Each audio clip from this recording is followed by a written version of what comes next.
마왕 등장.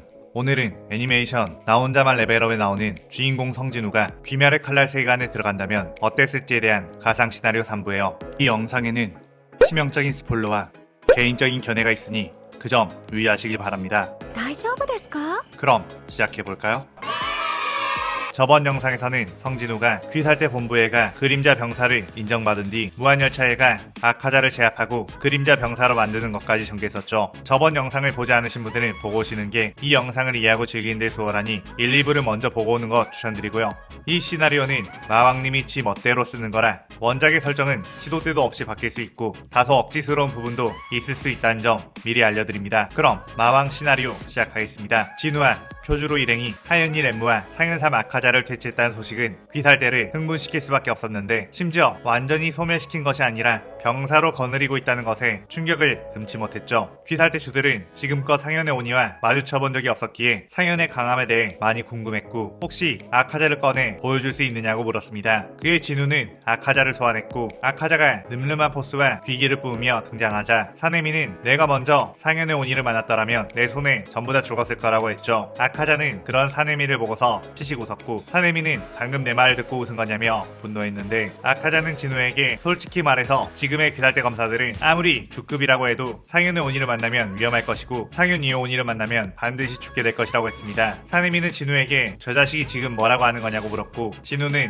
지금의 주들의 실력으로는 상현의 온이들과 싸우면 죽게 될 거라고 전하자 사내미는 그럼 어디 한번 시험해보자며 곧바로 칼을 빼들었죠. 진우는 그의 패배를 겪어보는 것도 성장하는 데 도움이 될까 싶어 아카자에게 명령해 사내미를 상대하도록 했습니다. 사내미는 귀살대에서 전투력에 있어서 최상위권의 강자였기에 표주로와 진우가 살아 돌아온 것을 보면 자신도 충분히 이길 수 있다고 생각했고 그대로 아카자를 향해 바람의 호흡으로 덤벼들었죠. 하지만 아카자는 그런 사내미를 상대로 여유롭게 싸웠고 특히나 누구보다 강한 투기를 내비치는 사내미는 아카자에게 전부 읽혔습니다. 그리고 아카자는 진우의 그림자 병사가 됨으로써 이전보다 더 강해진 상태 사내미를 상대로 치명적인 공격을 하진 않았지만 적당히 실력 차이를 보여주자 사내미는 이런 녀석을 생포해왔다는 걸 믿을 수가 없었죠. 하지만 사내미 역시 재능과 의지가 뛰어난 검사 아카자와 싸우면서 점점 더 실력이 발전하는 게 눈에 보였고 진우는 그 모습을 보고서 뭔가 좋은 생각이 떠올랐습니다. 그것은 바로 자신의 그림자 병사들을 이용해 귀살대원들을 강하게 만드는 것. 이 세계에 있는 귀살대원들은 모두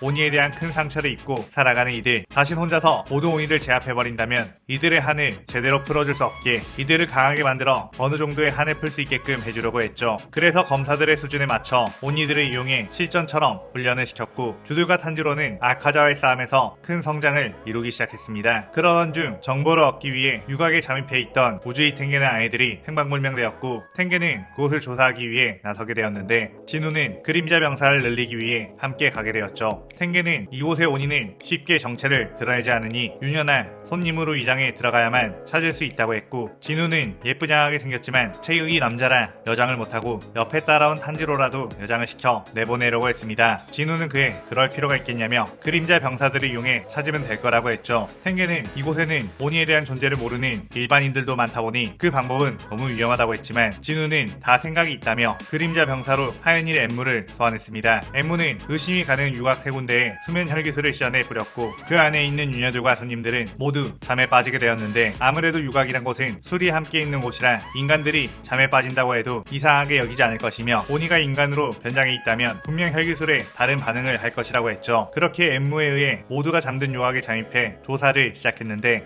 탄지로는 자신이 들어간 유곽에서 유일하게 잠들지 않은 여자를 마주치게 되었습니다. 그녀는 그곳의 오일아닌 와라비임에 그녀의 정체는 상현육 다키였고 갑자기 혈기술이 유곽을 덮어버리는 바람에 어디 건방지게 어떤 오니가 자신의 구역에서 깝치는 건지 찾기 위해 돌아다니고 있던 참이었죠. 다키는 탄지로가 귀살대 검사라는 걸 알고서 곧바로 공격을 했는데 탄지로는 무한열차 이후 아카자와의 수련을 통해 꽤나 강해진 상태 다키와의 전면전에서도 밀리지 않고 반격을 했고 다키는 조용히 끝내려고 했는데 안되겠다며 전력을 내어 탄지로를 압박했습니다. 그의 탄지로가 서서히 밀리기 시작했는데 그 순간 탄지로의 위기를 느낀 네즈코가 뛰어와 다키를 발로 차버렸죠. 다키는 오니가 자신을 공격했다는 것에 이곳의 모든 인간들을 잠재운 오니가 네즈코라고 생각하며 네즈코를 공격했는데 네즈코는 아카자의 조언으로 혈기술 폭혈을 익힌 상태였고 그 폭혈로 다키를 태워버리며 압도하기 시작했습니다.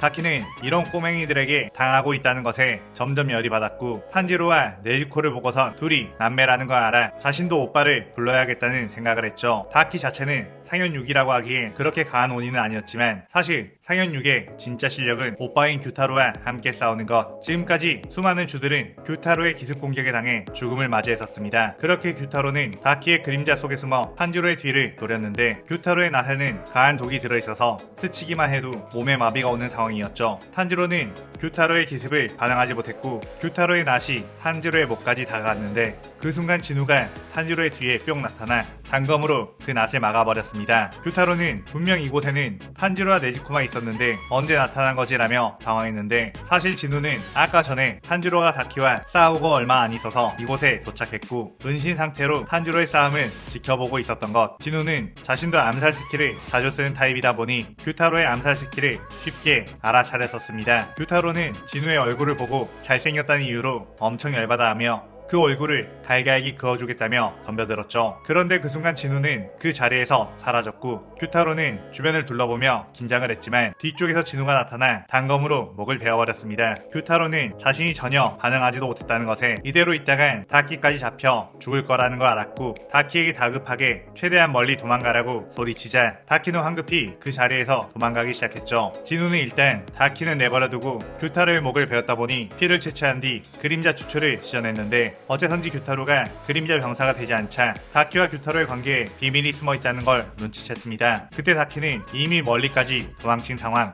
다키가 죽지 않으면 규타로도 죽지 않기에 이대로 쭉 도망가면 둘 다 살아남을 수 있다고 생각했죠. 하지만 다키를 추격하고 있던 이가 있었으니 그것은 바로 우주이 텐겐. 텐겐은 귀살대 최속의 스피드라고 불리우는 내게서 도망칠 수 있을 것 같으냐며 소리의 호흡으로 빠르게 뛰어갔는데 텐겐이 다키에게 닿기 전 이미 진우가 규타로가 있던 곳에서 순식간에 달려와 텐겐을 앞지른 뒤 다키의 목을 단번에 베어버렸습니다. 텐겐은 자신의 스피드를 여유롭게 따라잡아버린 진우를 보고서 당황할 수밖에 없었고 진우는 이후 다키와 규타로를 그림자 병사로 만드는데 성공하게 되었죠. 그 뒤 진우는 규타로와 다키를 이용해 귀살대를 강화시키는 걸 계속했고 귀살대 당주는 그런 진우의 활약은 이미 주가 되어도 손색이 없을 만큼의 성과와 귀살대에 엄청나게 긍정적인 효과를 가져와줬기에 그를 주로 임명하겠다고 발표했습니다. 보통 주에게 붙이는 이명은 그가 사용하는 호흡의 이름을 따는데 진우는 그림자처럼 빠르게 오니를 암살하며 자신의 그림자에서 오니들을 소환하기에 한자인 그림자 영자를 붙여 영주로 임명하게 되었죠.